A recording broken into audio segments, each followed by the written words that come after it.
बिस्मिल्लाहिर्रहमानिर्रहीम। मुअज़्ज़िज़ नाज़रीन, आज काला जादू कहानी लेकर आपकी होस्ट दुआ भाई साहब की खिदमत में हाजिर है। कुछ यादें, कुछ बातें दिल में उतरने के लिए सीढ़ियों की नहीं बल्कि अच्छे अखलाक की जरूरत पड़ती है। किसी की तबाह हाली पर खुश नहीं होना चाहिए। क्या पता कल जमाना तेरे साथ भी यही सलूक करे। मोहब्बत का एक उम्दा पहलू ये भी है कि वो फिक्र की आदत डालती है।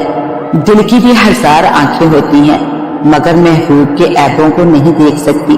यादें माजी का हुस्न, मुस्तकबिल का सरमाया होती हैं। इधर अली शेर बेटी को ढूंढते हुए जंगल चल पड़ा क्योंकि इससे शक था कि जिसे वो चुड़ैल समझ रहे थे कहीं वो हाजरा न हो। जब अली शेर जंगल में पहुंचा तो हाजरा की चीखें इसे दूर से सुनाई दी। अली शेर ने दौड़कर जाकर देखा तो हाजरा दरख्त से टेक लगाए बैठी चीख रही थी। अली शेर को सामने देखकर हाजरा गुस्से से दौड़ी और अपने बाप पर हमला कर दिया।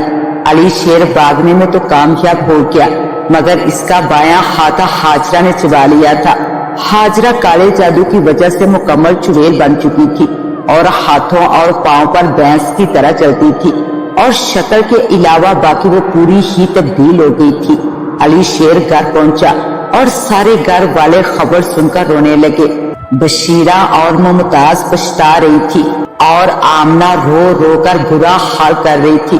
अली शेर एक रिश्तेदार पीर को जानते थे। इन्हें मियाँ साहब कहते हैं। इनको बुलाया, इन्होंने दम किया मगर कुछ असर ना हुआ। हाजरा चलने का नाम भी नहीं लेती थी। अली शेर बड़ा परेशान था। वह हाजरा को यूं नहीं देख सकता था। फिर से मियाँ साहब से जा मिला, पाँव पकड़कर मिन्नतें की और कहा मेरी बेटी को ठीक कर दो। मियाँ साहब फिर जंगल पहुंचे और साथ में बहुत से आदमी लाए।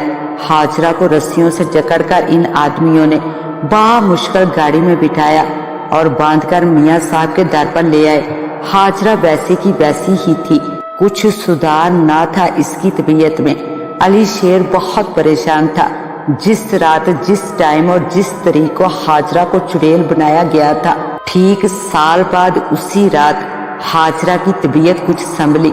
इसके बाल और चेहरा बिल्कुल ठीक हो गया और आवाज भी साल बाद वैसी ही हो गई मगर सारा जिस्म वैसा ही रहा।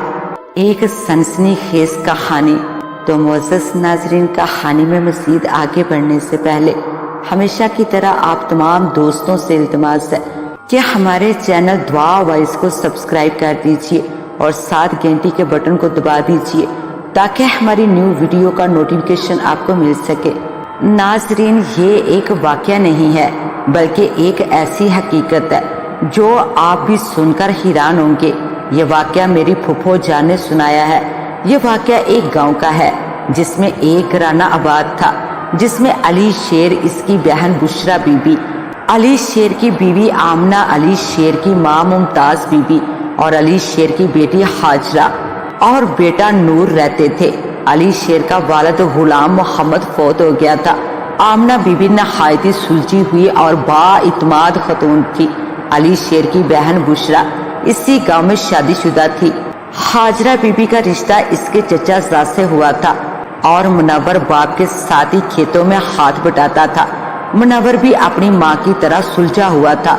मुनव्वर का रिश्ता बुशरा बीबी के ससुराल में करना चाहती थी मगर मुनव्वर अपनी मामू की बेटी को चाहता था और इसी से ही शादी करना चाहता था। मुनव्वर के मामू की बेटी ज़ैनब बहुत ही खूबसूरत और सुलझी हुई लड़की थी। घर के काम खूब जानती थी। रिश्ते की वजह से बुशरा और आमना का झगड़ा हो गया मगर जो किस्मत में हो वही होता है। सच्चा प्यार जीत गया और ज़ैनब मुनव्वर की शरीके हयात बन गई।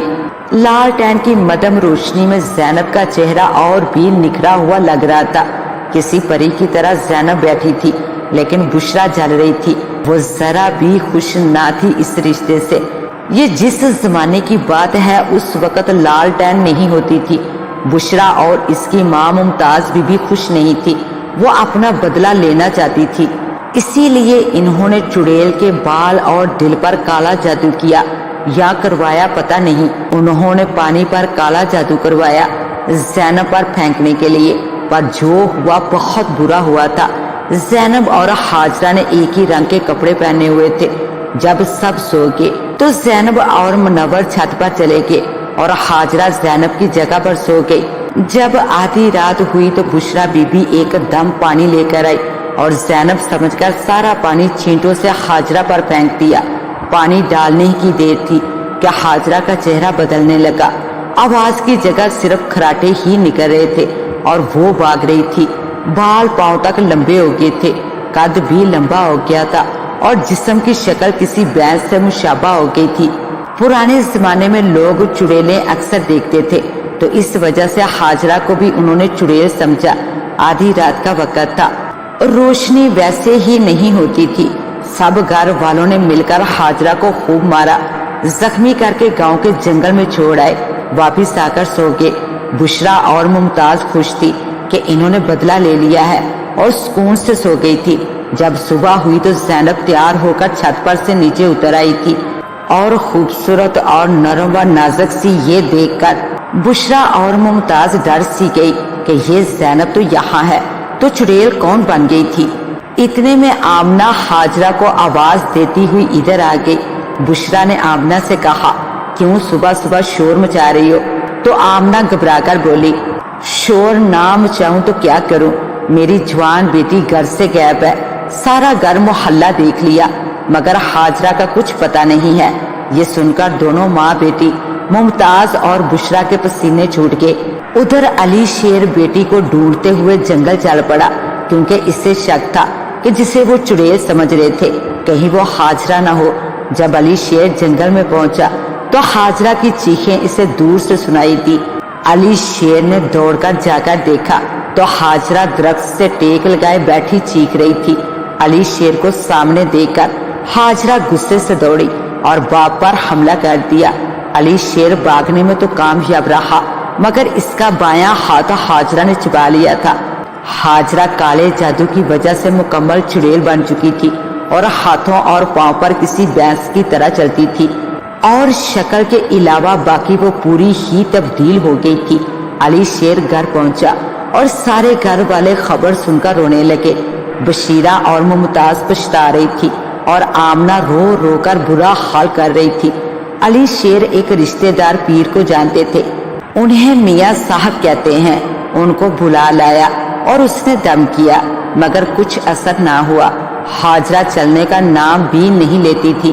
علی شیر بڑا پریشان تھا، وہ حاجرہ کو یوں نہیں دیکھ سکتا تھا۔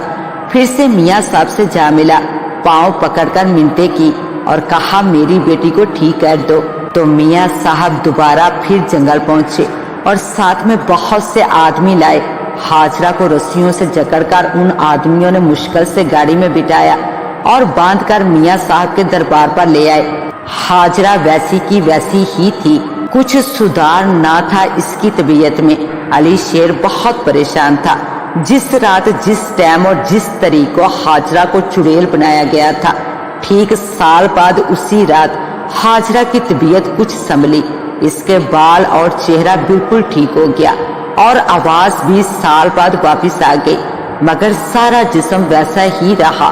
پھر دم درود ہوئے، میاں صاحب نے وظیفے کیے اور پھر پورے 5 سال بعد حاجرہ مکمل ٹھیک ہوئی۔ علی شیر نے میاں صاحب سے پوچھا، یہ اتنا ظالم جادو کس نے کیا؟ تو میاں صاحب نے پہلے نہیں بتایا، پھر بس اتنا کہا، اپنوں سے دور رہو جو دشمن ہیں تمہارے۔